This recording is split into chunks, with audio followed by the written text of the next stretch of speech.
It is no lies that we do have a fond memory of eating a delicious hot dog, whether in a carnival or a sports game. But the question that has popped into many people's minds is, what really is inside these hot dogs?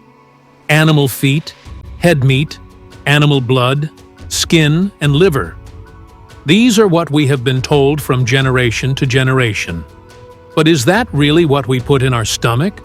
Or it's just a way to scare us from childhood to adulthood?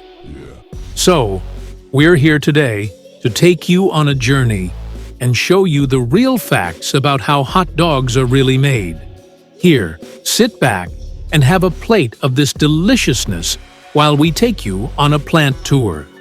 So, the first process starts by dumping the meat in an upper to ground and mixing it together at a specific lean-to-fat ratio according to the company's specifications in a process called trimmings. The meat used in most cases is large cuts of steaks or chops that are too small to sell on their own.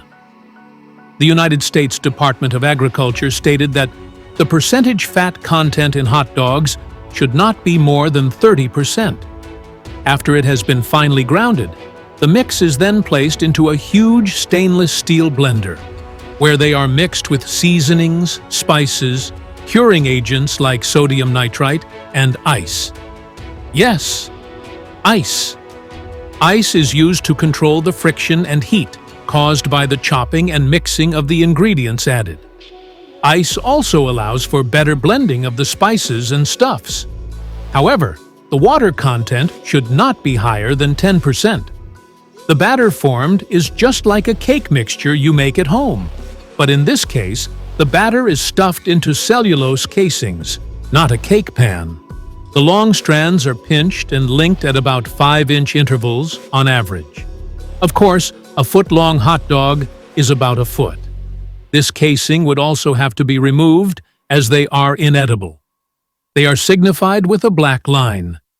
However, some hot dogs are made in natural casings, which are cleaned and re-cleaned intestines. These give hot dogs their characteristic snap when eaten. Natural casing wieners account for about 5% of the hot dog market and are often sold out of the deli case or near the deli section. These processed hot dogs are then cooked and smoked in smokehouses under controlled humidity and temperature.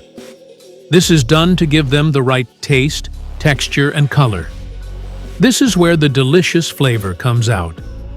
After the smoking and cooking session, the hot dogs are bathed with cool water and sent to the peeler to strip them off the permeable cellulose casing that had absorbed the smoke and air.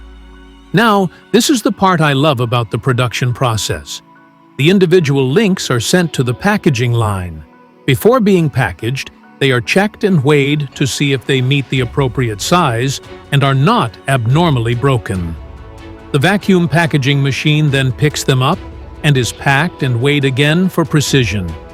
They are either wrapped or vacuum sealed in plastic film to protect freshness and flavor. These packages are then shipped to your grocery stores, restaurants, ballparks, and anywhere else you'd love your hot dogs served. Now, you see that they didn't add those organ meats, blood, or animal remains into the hot dogs. Those processing are rare because of the USDA regulations. The organization would also want the package to be labeled with the ingredients used. In case those meats are used, you would see the label say something like "hot dogs with variety meats" or "hot dogs with meat byproducts," clearly printed on the front of the package. Just know that the entire process is overseen by the legal body, and you don't have to worry about the myths you may have heard about this delicious delicacy.